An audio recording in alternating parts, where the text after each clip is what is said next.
اینجی اونش کار نه بریم مثلا زده اون چی کنه وقت میشه بریم خیلی شروع کنیم. زنبورداری ما از 2 صندوق زنبور شروع کردیم. از 2 صندوق زنبور شروع کردیم تا 80 صندوق هم رسیدیم که اینال زنبور داری میتونی اگر تکثیر کنی اصلش نگیری میتونی که هر قدر که تکثیر کنی میتونی بگیری زنبور اما اگر هم اصل بگیری هم تکثیر کنی یک صندوق 2 الی 3 صندوق میشه در سال و تکثیر میشه. یک خانواده میتونه از یک صندوق از 2 صندوق مثلا از 4000 افغانی شروع کنه اون خرج یک خانواده را 2 صندوق بسه حداقل هم اصلی که استفاده منه دیگه. من خودم تا حال چون هر صبح که یک گلاس شیر استفاده نم مریض نشدم تا حال دیگه. قبل ایران بگو که یک نفر چگونه تربیت کنه از یک زنبور را خوب ازش نگهداری کنه و این چگونه میشه که تکثیر کنه چگونه میشه که اصل ازش بگیره ایران بگو. زیادتر در بهار تکثیر میشه. یک زنبوردار باید صندوق رو سیل کنه اگر مصنوعی تکثیر کنه میفهمه که مال این صندوق پر شده دیگه گنجایش نداره میتونه باز او رو تکثیر کنه 2 قسمت کنه برش ملکه تیار کنه. ملکه هم از تخم یک روزه تیار میشه. از اگر یک روزه در صندوق نباشه دیگه ملکه جور نمیشه. بر از او غذاهای شاهانه میره زنبور کارگر او به ملکه تبدیل میشه. یک یا چندین ملکه جور نن. تو چی رقم مثلا میکنی که ورده ملکه تبدیل کنی؟ اینمی زنبوردار باید بفهمه که تخم یک روزه اگر ملکه رو باید پیدا کنه. ملکه رو پیدا کنه که در یک صندوق ملکه رو بیله در یک صندوق هم تخم یک روزه رو بیله که او برای خود ملکه جور کنه. یا در او صورت یا طبعی که تکثیر میشه وقتی صندوق پر شد او صندوق گنجایش نداشت خودش ملکه جور نه یک یا چند ملکه جور نه باز یک بور بر 1 ساعت 2 ساعت 3 ساعت مثلا این شاخه میشه پیتر خوشه تشکیل میده. هر جایی که ملکه ششت اونمون جوا جمع میشه. اگر گرفتی در صندوق انداختی خوب اگر نه که رفت تا 5 کیلومتر راه را این مورد تا برای خود یک جای پیدا کنه. باید او را نظارت کنی که او را یا تکثیر مصنوعی کنی که زنبور از دست خارج نشنه. خواهیاک باید نظارت کنی و گیر کنی. آره و دیگه باید همیشه اول بگیری که گوشنه نباشد. یک وقت گل نیه گوشنه باشه هم تلف میشه. اگر چیز باشه مرض بگیره هم تلف میشه. دیگه زنبور کدام مشکل نداره. باید همیشه تو میدیا و از تو چیز نمیخواه. بله. میشه شو مو؟ نه کس کار نداره. بله. صندوق چتل نشنه. چی رقم همی مردک میشه چطور یه مثلا یکی که در صندوق ممره باز یا خودش او را از بین صندوق انتقال میده در بیرون مینجز نه. کربلی اگر کسی زنبور کار بگیره چی رقم اگر کار نگیره چطور؟ اگر زنبور کارش نگیری که مثلا ما حالی از قندقش مدارام کردم اذیت نکردم هیچ کارتو نداره.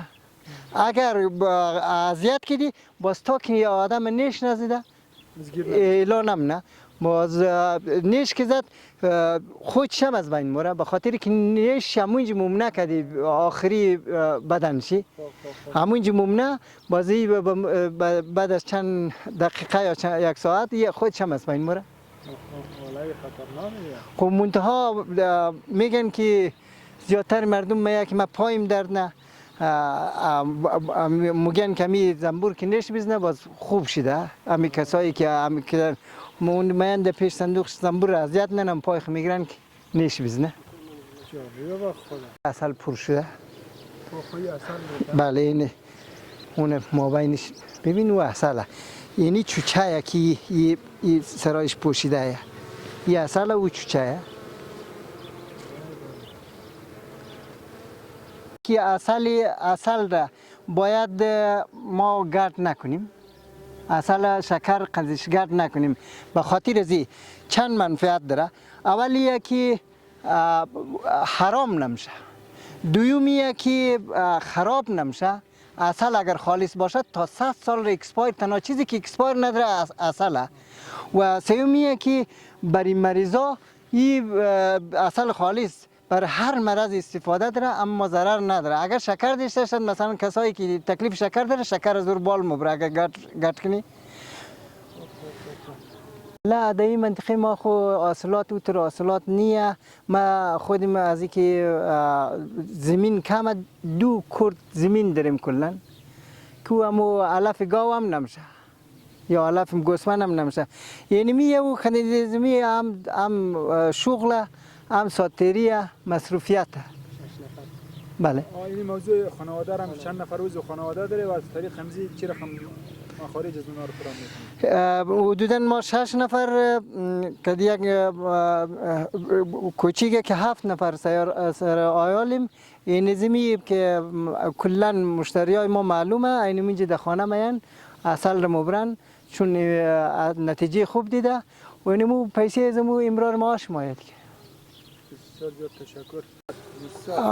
اولیه که خواستم از دولت میه که همین شغل در خصوصا در منطقه قره‌باغ غیر رایج کنن به خاطر که بسیار شغل خوبیه و در اینجا نتیجه میده. و خواهش دیگه ما از دولت میه که قنجقه از موم کمک کنه، دوا کمک کنه که بعضی مرضایی که ما نمیتونیم جلوگیری کنیم تلفات میده و موم نداریم که زنبور اضافه کنیم چوکات برجسته کنه. همین خواهشات از دولت اگر میتونه دولت یا مؤسسات که از ما کمک کنه خوبه. فعلا چی مشکلات های روی شما موجود است؟ فعلا خو مشکلات های یعنی دیگه مشکل زنبور ندارم. مشکل زنبور فقط زیادتر کنه میگیره. کنه یک مشکلی بسیار بزرگه که چوچه را نیش میزنه. نیش باز چوچه گنده میشه در صندوق. وقتی که صندوق بوی گرفت یا صندوق از بین موره یا زنبور فرار نموره. بله. سبب فرار از اونها میشه؟ بله سبب فرار میشه. در مجموع اولا بسم الله الرحمن الرحیم. اول بر شما و هم دسترکاران تلویزیون شما سلام علیکم. من مدتی 20 سال بیشتره که من زنبور دارم و زنبورداری بسیار یک شغلی خوب و پاک و پردرآمده و کدام زحمت زیاد هم نداره. فقط در سال 1 دفعه یا 2 دفعه که ما زیاد انتقال هم نمیدیم اصل کشینیم. حدودا یک 100-200 کیلو در سال ما اصل میگیریم، اصل خالص که در زمستان باز شکر میدی و خصوصا در منطقه قره‌باغ بسیار نتیجه خوب دیده. تنها چیزی که هست نه مؤسسات نه دولت که از مو هیچ همکاری نکرده. پارسال زنبورار تقریبا حدود 60 صندوق زنبور ما داشتیم که تلفات کرد، مرض کنه گرفت تا جلوگیری نتونستیم تا حدودا یک 40 صندوق زنبور ما تلفات دادیم. دیگه باز هم این تا امسال تا یک 35 صندوق باز رسندیم تکثیر کرد رفتیم که خودش هم یک اضافه شده و ما هم تکثیر کردیم رسیدیم این اینجی که در زمان گل سنجید ما در قره‌باغ میریم، در زمان گل سیمسال باز کوبن مبریم. یعنی اگر مردم همی شغل انتخاب کنه هر کس در پیشخانه 2 صندوق زنبور نگاه کنه بلده خو اندازه 1 دانه گاو درآمد داره و بسیار شغل خوب و پاگه. خیر بونه کرلیس بسیار موضوع خوب را اشاره کردی.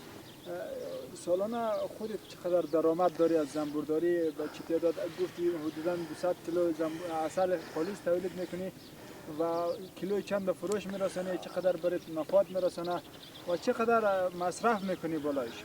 ولی مصرف خود زیاد نداره. خب به خاطر از اینکه ما فقط که عسل کشیدیم باز ترما ایره شربت شکر میدی که برای زمستانش به اندازه کافی غذا داشته شد و زمستان ما باز در این منطقه ایر نگانیم که جای دیگه هم نموبریم اون زمو شکر استفاده نه تا بهار باز دوباره دیگه شکر بندیم تا کو شکر خلاص نه چوچه و چیز استفاده کنه. باز در وقت سیمسول در وقت سنجید ایره که ما انتقال دادیم باز در وقت سنجید 1 دفعه اصل کشینیم، 1 دفعه هم در وقتی که گل سیمسول است که در کوبند مبریم در او وقت عسل کشینیم زیادتر عسلای از هم کسایی که مرض شکر داره او استفاده نه، چرا عسل طبیعی از شکر بال نمبره و ما از این شغل راضیم. کیلوی چند به فروش میرسونید؟ حدوداً کیلوی 1000 تا 1500 1000 تا 1500 افغانی را ما به فروش میرسونیم. مشتریایتون معمولا در مشتریایم زیادتر اینجا است، معمولا زیادتر از کابل سفارش میدن. کسایی که یک دفعه بردن دیگه نتیجه گرفتن دیگه دایم مشتریش ده. بسیار عالی. کله صاحب خیلی عالی. دقیقه.